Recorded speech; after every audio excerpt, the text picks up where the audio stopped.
सलाम, नमस्ते, सत श्री अकाल। मैं हूं रजा और आप देख रहे हैं रजाग्राफी। जी हां, सही पढ़ा आपने। इजराइल के अंदर ईरान। दोस्तों, ईरान और इजराइल के हालात इस वक्त काफ़ी गंभीर हैं।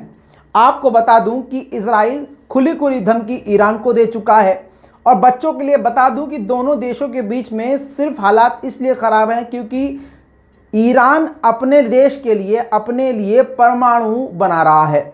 और ईरान का कहना यह है कि हम इस परमाणु संयंत्र का इस्तेमाल बिजली और पानी के लिए करेंगे। और भी कई सारी चीज़ें हैं जो परमाणु के द्वारा बनाई जाती हैं, लेकिन साथ में ये भी बात क्लियर है कि वो परमाणु हथियार भी बनाएगा।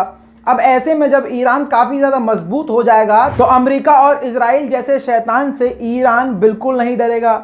डरता तो अब भी नहीं है जब उसके पास अभी परमाणु हथियार नहीं है। इसी वजह से इजराइल और अमेरिका को चिढ़ है कि किसी भी हालत में ईरान के पास परमाणु हथियार नहीं होना चाहिए। ऐसे में अब तो और ईरान ने ज़बरदस्त तरीके से यूरेनियम का संवर्धन शुरू कर दिया है, यानी यूरेनियम को बनाना शुरू कर दिया। यानी जिस चीज़ के ज़रिए परमाणु बनाया जाएगा उसको बनाने के लिए स्पीड डबल कर दी है। अब बता दूं आपको मामला क्या है। कई बार, अभी पिछली रिपोर्ट में मैंने बताया था, कई बार ईरान के एयर स्पेस के बेहद करीब बॉम्बर भेज दिए थे इन दोनों मुल्क ने, अमेरिका और इजराइल ने। यानी अमेरिका ने अपना B-1 बॉम्बर, परमाणु बॉम्बर, और इजराइल ने अपने सबसे खतरनाक फाइटर जेट F-35 विमान भेजे थे। और ये 2 बार हुआ था। इन सब के बावजूद ईरान नहीं डरा था।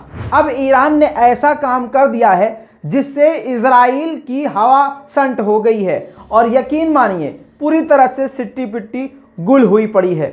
मामला ही कुछ ऐसा है, किसी देश का सबसे ताकतवर आदमी वो माना जाता है जिसके पास पूरे देश की सिक्योरिटी से जुड़े हुए सवाल और जवाब हो, यानी देश का रक्षा मंत्री। उससे बड़ा और उससे कोई सुरक्षित व्यक्ति नहीं हो सकता।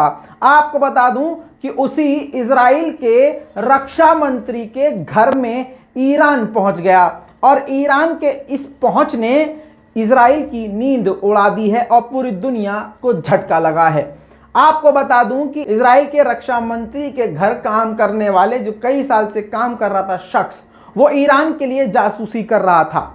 फिलहाल उसको अरेस्ट कर लिया गया है और इजरायली मिनिस्टर सर पकड़ के बैठे हैं कि भाई ये कैसे हो गया। इजराइल के डिफेंस मिनिस्टर बेनी गैंट्स की सिट्टी पिट्टी गुम हो चुकी है। उनको समझ में नहीं आ रहा है कि कौन कौन सा डेटा और कौन कौन सी चीज़ें हमारी लीक की जा चुकी हैं और कौन कौन सी चीज़ें, कौन कौन सी बातें अब तक ईरान को पता चल चुकी हैं। आपको बता दूं कि इजराइल की सबसे खतरनाक एजेंसी मानी जाती है मोसाद, और मोसाद की भी सिट्टी पिट्टी इस वक्त गुल है क्योंकि ईरान ने धमाल कर दिया है। ओमरी गोरेने नाम का एक 37 साल का व्यक्ति जो बेनी गैंट्स के यहाँ सफाई का, डस्टिंग का काम करता था, गिरफ्तार कर लिया गया है। आपको बता दूं कि बेनी गैंट्स ने यह भी बताया कि ब्लैक शैडो नाम की जो हैकर्स की टीम है, हैकर्स आर्मी है, वो भी इजराइल के लिए खतरा बनी हुई है। लगातार कई बार वो इजराइल की सुरक्षा एजेंसियों के अंदर घुस चुकी है। कुल मिला के अगर सीधी सीधी बात आपको बताऊं तो इजराइल की इस वक्त पूरी तरह से नींद उड़ चुकी है और पूरी दुनिया ही इजराइल की सुरक्षा पर सवाल खड़े कर रही है कि जब इजराइल के रक्षा मंत्री के घर तक ईरान पहुंच सकता है तो फिर ये इजराइल के बॉर्डर्स कौन सी बड़ी चीज़ है। दोस्तों, इस पूरी रिपोर्ट पर आपकी क्या राय है? आप अपनी राय कमेंट में ज़रूर लिखिएगा, रिपोर्ट को शेयर कीजिएगा। मैं हूं रजा और आप देख रहे हैं रजाग्राफी। जय हिंद।